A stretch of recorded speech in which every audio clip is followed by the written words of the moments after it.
Bonjour. Contrairement à son père, Henri IV, le vert galant, le roi Louis XIII était chaste à l'égard des femmes, qu'il aima toujours d'un amour tout platonique, alors qu'il eut d'excellentes amitiés masculines, selon l'historien Victor Lucien Tapier, qui fut, dans les années 1950, le meilleur spécialiste du grand siècle. Lorsqu'il épousa Anne d'Autriche, infante d'Espagne et archiduchesse d'Autriche en 1614, un mariage politique à l'initiative du roi d'Espagne Philippe III et de Marie de Médicis, la veuve d'Henri IV, il n'avait que 14 ans, comme Anne, et il semblerait que la nuit de noces se passa assez mal et qu'il n'entretint pas de rapport charnel avec elle durant les 4 années qui suivirent, bien que lui rendant visite matin et soir, comme le voulait l'étiquette à l'époque. C'est le duc de Luynes, son favori, en raison de leur passion commune pour la chasse, qui finira par convaincre Louis XIII de multiplier les rapports sexuels avec son épouse. Et à partir de ce moment-là, les relations ne cessèrent de s'améliorer entre eux. Néanmoins, la situation n'en demeurait pas moins grave, comme le fit remarquer au roi son amie Louise de La Fayette, devenue sœur Angélique, au couvent des filles de Sainte-Marie où elle s'était retirée. En effet, si le roi venait à mourir sans laisser de fils, la couronne passerait à son frère cadet, l'intrigant Gaston d'Orléans, et la France tomberait alors en de bien mauvaises mains. Alors, Louis XIII, dont la piété était ardente, décida de s'en remettre au ciel. Il faut savoir que la France du XVIIe siècle s'inscrivait dans le sillage de la Renaissance catholique inspirée du Concile de Trente.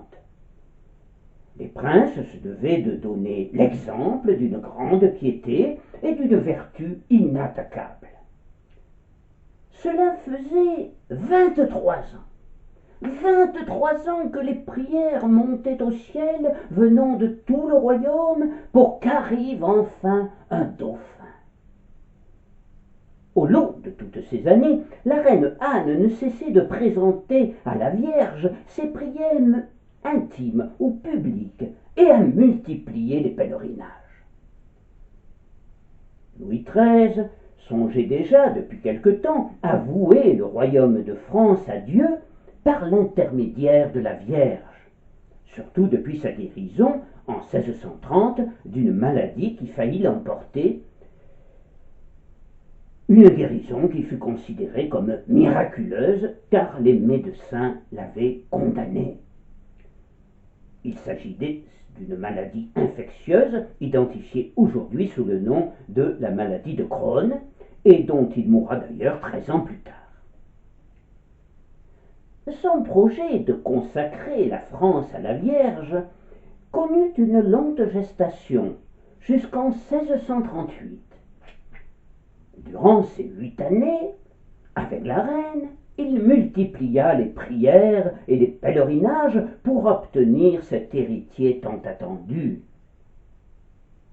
En 1636, les retranscriptions des visions d'une Calésienne, Anne de Goulaine, sœur Anne-Marie de Jésus crucifié en religion, concernant principalement le déroulement d'opérations militaires, nous apprennent que le Christ, lors de l'une de ses apparitions, lui aurait déclaré « Je veux que le roi fasse honorer ma mère en son royaume, de la manière que je lui ferai connaître.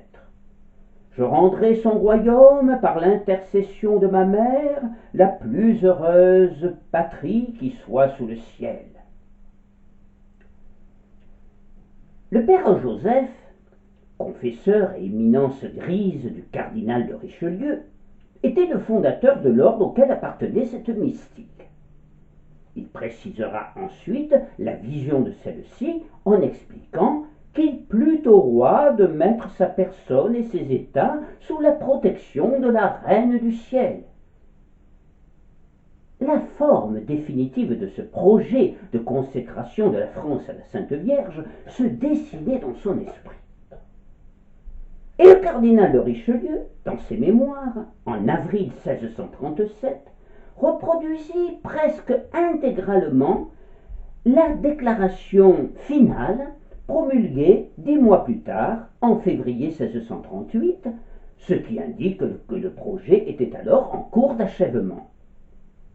Et d'ailleurs, l'on parlait déjà ouvertement de fixer la date de la commémoration, le jour de l'Absomption, au cours duquel un nouvel autel serait inauguré à Notre-Dame de Paris.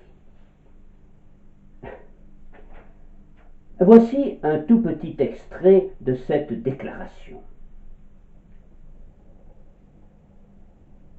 Louis, par la grâce de Dieu, roi de France et de Navarre, déclarons que, prenons la très sainte et très glorieuse Vierge pour protection spéciale de notre royaume, nous lui consacrons particulièrement notre personne, notre état, notre couronne et nos sujets, la supplions de nous vouloir inspirer une sainte conduite et défendre avec tant de soin ce royaume contre l'effort de tous ses ennemis, que ce soit qu'ils souffrent le fléau de la guerre ou jouissent de la douceur de la paix que nous demandons à Dieu de tout notre cœur. Ils ne sortent point des voies de la grâce qui conduisent à celle de la gloire. La Mère de Dieu lui répondit, semble-t-il, en apparaissant en octobre 1637 à Denis Antôme, un religieux natif de Marly-la-Ville, non loin de Paris, qui avait pris l'habit de la congrégation des Augustins déchaussés, sous le nom de frère Fiacre. Ce jour-là, alors qu'il était en train de prier dans une chapelle de son couvent de Notre-Dame des Victoires, à Paris, tout juste fondé par le roi, il s'aperçut de la présence à ses côtés de la Sainte Vierge qui lui aurait annoncé que la reine aurait un fils si elle faisait exécuter 3 neuvaines de rosaire. Frère Fiacre rapporta à ses supérieurs sa vision et obtint un entretien avec Anne d'Autriche qui le mandata aussitôt pour conclure ces 3 neuvaines qui débutèrent le 8 novembre 1637 à Notre-Dame de Cotignac, en Provence, Notre-Dame de Paris et Notre-Dame des Victoires. En février 1638, Louis XIII, comme on l'a vu, consacra la France à la Vierge, et 7 mois plus tard, le 5 septembre 1638, le futur roi Soleil naît à Saint-Germain-en-Laye et reçoit le nom de baptême de Louis Dieudonné. Dieudonné qui signifie donné par Dieu. Cette naissance, enveloppée d'une forme de merveilleux, prit un caractère surnaturel et elle fut même considérée comme miraculeuse. Dans un royaume où les populations vibraient au rythme des événements au sein de la famille royale, la naissance du prince tant espéré, objet de tant de prières dans les églises et les monastères, suscita une grande joie.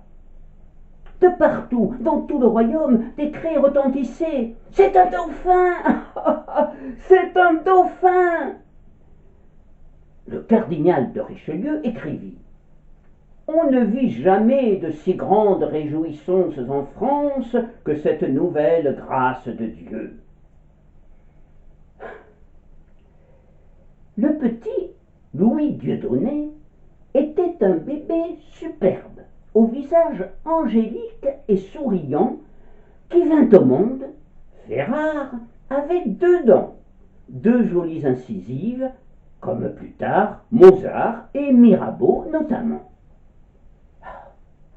On peut imaginer que ce fut une situation douloureuse pour ces nourrices auxquelles il croquait des tétons goulûment et qui s'enfuyaient toutes en hurlant. On raconte qu'en 5 mois, il n'en épuisa pas moins de 10. La plus courageuse, qui parvint à endurer les douleurs causées par le mordillement, fut une solide paysanne des Yvelines, Perrette Dufort. La reine la récompensa pour son abnégation en lui offrant une relique à apporter sur le siège de la douleur, un doigt de Sainte Anne, la maman de Marie, la Sainte Vierge, et alors là, nouveau miracle, après celui de la naissance, les ulcérations disparurent et la nounou put allaiter le petit Louis jusqu'au bout, à savoir pendant 2 ans. Louis XIII instaura donc une procession chaque année, le 15 août, jour de l'Assomption, dans toutes les églises du royaume. Et il promit d'élever un nouveau maître-autel dans la cathédrale Notre-Dame de Paris. Décédé prématurément 5 ans plus tard, il n'eut pas le temps de matérialiser son vœu, et c'est son fils qui le réalisa 60 ans plus tard. La déclaration de Louis XIII, consacrant la France à la Vierge, fut confirmée par Louis XIV le 25 mars 1650, puis le vœu sera renouvelé par Louis XV en 1738. Elle sera abolie par la Révolution, puis remise en vigueur par Louis XVIII en août 1814 et définitivement abolie, quant à son aspect civil, en août 1831 par Louis-Philippe. Frère Fiacre continua à faire le récit de ses visions tout au cours de l'enfance de Louis XIV. Selon lui, Dieu prend un soin très particulier pour l'enfant du miracle. L'historien Denis Crouzet écrivit à ce propos: le sentiment national, tel que frère Fiacre le transcrit, se donne à comprendre comme une émotion mystique qui joue dans l'exaltation d'une sainteté royale et l'authentification d'une proximité merveilleuse de la France avec Dieu. Anne d'Autriche aura le souci de rappeler l'heureux événement de 1638 par un mémorial digne d'elle et de la monarchie française en transformant le monastère du Val-de-Grâce rue Saint-Jacques. La construction d'une grande église dotée d'une belle coupole d'inspiration romaine symbolise sa reconnaissance et celle de son époux. Au fronton, on peut y lire cette dédicace: à Jésus naissant et à la Vierge sa mère. On sait que, beaucoup plus tard, après la mort de Louis XIII, certains émirent des doutes sur la paternité, affirmant que le roi était impuissant. D'autres avancèrent que Anne d'Autriche avait été infidèle au roi et qu'elle aurait eu des amants. Sous sa régence, de 1643 à 1651, ces rumeurs s'étoffèrent, et le cardinal de Mazarin, son principal ministre, fut même désigné comme l'un de ses plus probables amants et le père de Louis XIV. Un argument, pour moi, rejette cette hypothèse farfelue. Mazarin se trouvant à Rome de 1636 à 1639 et étant donc absent lors de la conception de Louis XIV. Par ailleurs, une récente analyse ADN du crâne du bon roi Henri IV, en comparaison avec le sang de Louis XIV retrouvé sur un mouchoir, apporte la preuve irréfutable que Louis XIV est bien le fils de Louis XIII. Pour en revenir à sa naissance, la naissance quasi miraculeuse de Louis Dieudonné, les astrologues de la cour livrèrent une vision impériale du pouvoir royal que celui-ci allait incarner et donnèrent au futur roi, Soleil, une dimension d'empereur romain. Mais tout ne se passera pas aussi aisément pour lui. Durant son enfance, il échappa à plusieurs reprises à la mort, et l'enfant du miracle devint bientôt le miraculé. À 5 ans, il faillit se noyer dans l'un des bassins du jardin du palais royal. Il fut sauvé in extremis. À 9 ans, le 10 novembre 1647, il est atteint de variole. 10 jours plus tard, les médecins n'ont plus aucun espoir. Mais le jeune Louis se remet miraculeusement. Le 30 juin 1658, il est victime d'une grande intoxication alimentaire lors de la prise de Bergue dans le Nord. Le 8 juillet, on lui administre les derniers sacrements et on commence à préparer la succession. Mais un émétique à base d'antimoine et de vin le guérit une fois encore miraculeusement. Et encore, je n'évoque pas l'épreuve de la fronde qu'il dut affronter lors de la régence de sa mère. À chaque fois, celle-ci demanda à frère Fiacre d'effectuer des prières et des actions de grâce en son nom auprès de la Vierge. Frère Fiacre était devenu alors le conseiller spirituel de plusieurs proches des souverains de toute l'Europe et il était reçu souvent à la cour de France. En 1654, il sera invité lors du sacre de Louis XIV, mais il déclina l'invitation. Au début de son règne, en 1659, Louis XIV, âgé de 21 ans, et sa mère se rendront en personne au sanctuaire de Cotignac. Comme il put le constater, l'église de Notre-Dame des Grâces est très modeste, et il fallut pour cette visite que la commune fasse élargir le seul chemin carrossable qui permettait de l'atteindre depuis la route de Montfort. Il fut baptisé le chemin de Louis XIV. Le jeune roi, très ému, fit don à la statue de la Vierge du long cordon de moire bleu céleste que portent les membres de l'ordre du Saint-Esprit, un ordre de chevalerie fondé par Henri III et dont Louis XIV faisait partie comme tous les membres de la famille royale. Et à son retour à Paris, il demanda au frère Fiacre d'aller remettre à la Vierge, au sanctuaire de Cotignac, une copie de son contrat de mariage avec Marie-Thérèse d'Autriche, ainsi que du traité des Pyrénées. Frère Fiacre accepta bien volontiers cette mission qu'il accomplira en avril 1661. Ainsi se forgea peu à peu le messianisme de Louis XIV. Frère Fiacre, sentant sa fin proche, rédigera, au début de l'année 1694, une lettre destinée au roi, dans laquelle il lui demandait l'autorisation de faire déposer son cœur dans l'église de Cotignac sous le marchepied de l'autel. Après son décès, le 16 février 1684, sa lettre sera portée au roi qui déclara « Nous avons perdu un grand serviteur de Dieu. Je donnerai mes ordres pour qu'on porte son cœur à Notre-Dame de Grâce. » Ce qui fut fait selon son désir. Frère Fiacre fut alors considéré comme un saint protecteur de la ville. Un grand nombre d'ouvrages se sont penchés sur le destin de Louis XIV enfant.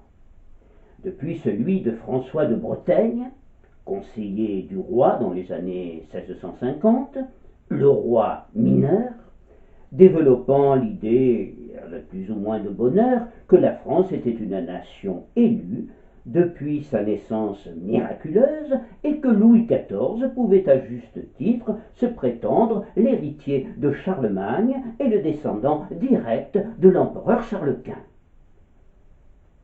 On peut noter par ailleurs que l'emblème solaire qui deviendra pour lui la plus vive et la plus belle image d'un grand monarque l'était déjà au cœur de la représentation du roi d'Espagne, Philippe II, fils de Charles Quint.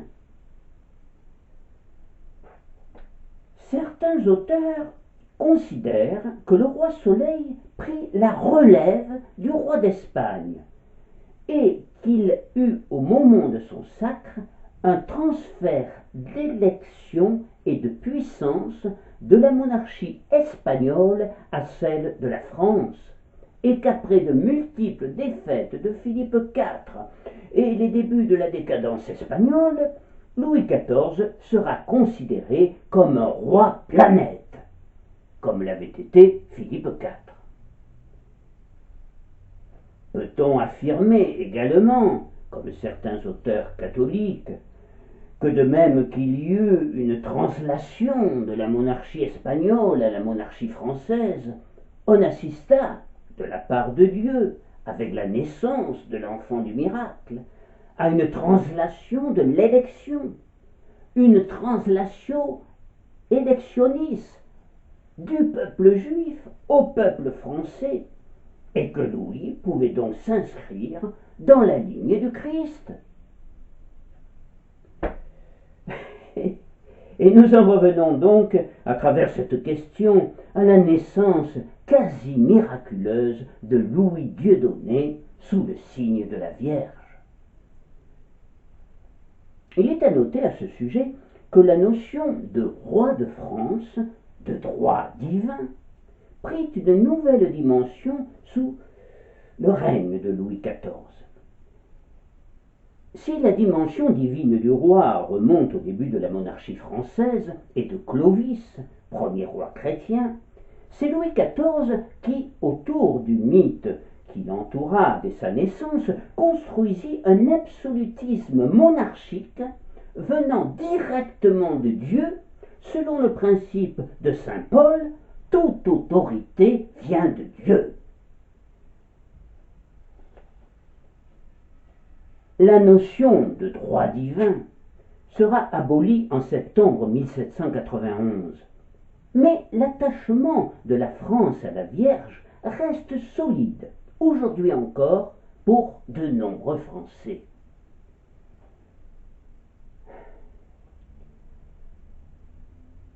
En 1983, à Lourdes, le pape Jean-Paul II, depuis le parvis dominant l'esplanade du Rosaire, loua l'histoire de la France en s'adressant en ces termes à la Sainte Vierge et aux fidèles rassemblés.